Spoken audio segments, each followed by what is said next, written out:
Hello, everybody, and welcome to an extremely special episode of the Abilities Program, hosted by me, Catherine Magnoli, and I am honored to even talk about the next person.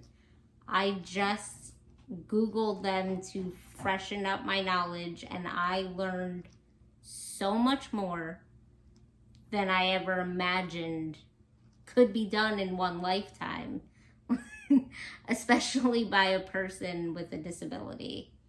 And the person that I'm referring to is none other than the incomparable Helen Keller. Okay, I'm gonna try to get through this. I really am. So, at 19 months, she was diagnosed as a person living with not only blindness and deafness, but she was also a mute. And this prompted her parents to get her the best available care that they possibly could. And she was taught at throughout 50 years of her life by a woman named Anne Sullivan Macy, and she had such a unique approach to teaching her and just having her learn her words and the sounds that letters make. And she would do it simply by spelling out the word in Helen Keller's hand and then having her touch the object that she had just spelled so she could have an association of it. And this is just the tip of the iceberg of what was yet to come, because she not only was able to learn how to communicate in such an amazing way, but this brought on a thirst for knowledge in Helen Keller that is so incredible. She actually graduated cum laude, which I just found out from my mother, who knows Latin, by the way, that means with honors in her university.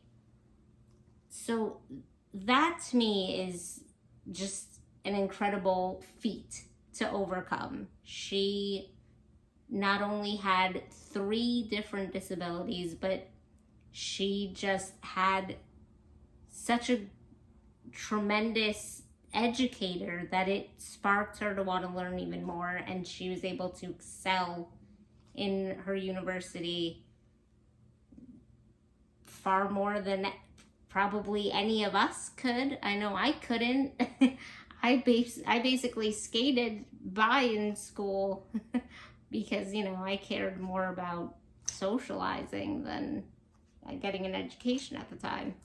So anyway, back to Helen Keller. This then had her accomplish so many incredible things, starting with being an author, which I feel honored to even say that I'm an author, knowing that she is. And she would write about things that were taboo at the time, which was educating people about what it's like to live with blind and deafness. And she wrote, from what I remember, at least 6 or 7 books, which I can guarantee you are on my next Amazon list.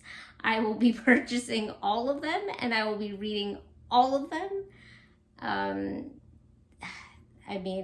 Google them, because the list is very long, so I can't even remember all the titles, but that is my next Amazon purchase. I can tell you that right now. What else? During her life, she played a significant role in getting people with disabilities out of asylums, which, if you don't know, for a very long period of time in history, people with disabilities were shunned from society and put in asylums. Many were put in horrendous settings. I mean, I've seen photographs that would either make your stomach turn or just make you cry for the rest of your life if you saw the conditions that they lived in. And she played a significant role in getting people out of these asylums and back into society where we belong for inclusion purposes. In addition, she is the co-founder of the ACLU, which, if you don't know what that is, it is the American Civil Liberties Union. It's an organization that is created to help people of minorities, whether it's, for racial purposes or people living with a disability, to fight for equal rights. And I'm sure you guys have heard of it if you saw the movie The Basis of Sex, which was based on Ruth Bader Ginsburg's life. So, and if you haven't seen that movie, you should watch that too, because that's a great movie.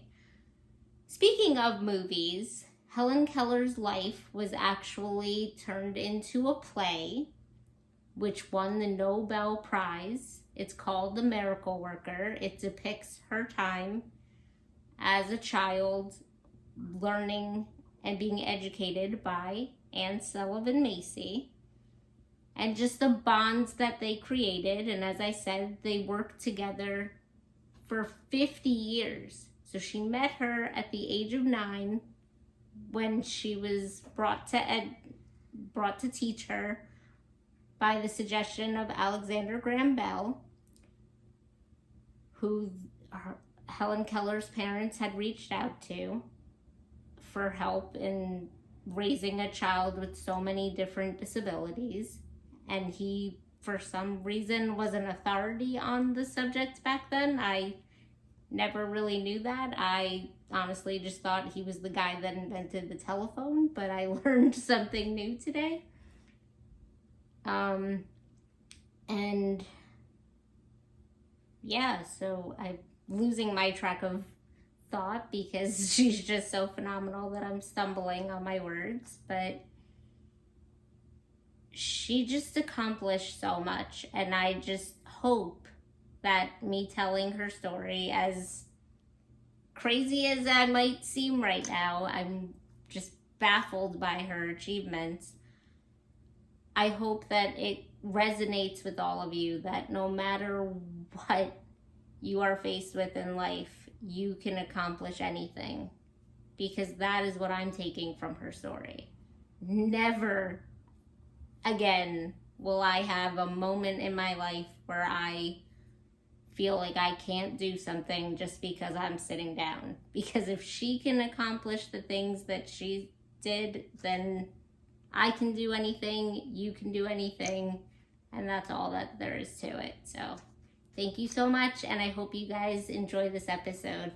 Have a nice night. Bye.